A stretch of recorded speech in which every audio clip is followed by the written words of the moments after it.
How to return items on Temu. Hey everyone, welcome back to our channel. In today's video, I'll guide you on how you can return items on Temu, so make sure to watch the video till the very end. So if you'd like to return your items on Temu, all you have to do is just go to temu.com. Once you go to temu.com, the process of returning an item depends upon how long you have used the product for, because if it has already been past the refund policy, you will not be able to return that item.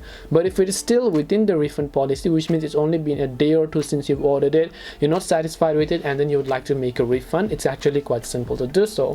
All you have to do is, after you log in, click your account or hover your mouse icon over the account option here, and then just go to the option known as your orders. And if there are any orders that you've made, you'll be able to find them here. Select the order that you would like to return. Once you select that, you'll find the option to return them successfully. And this way you'll be able to go ahead and then return Temu items. Hope this video was very helpful. If you have got any more questions, feel free to leave them down. Thank you for watching till the end of the tutorial, and see you soon in our next video.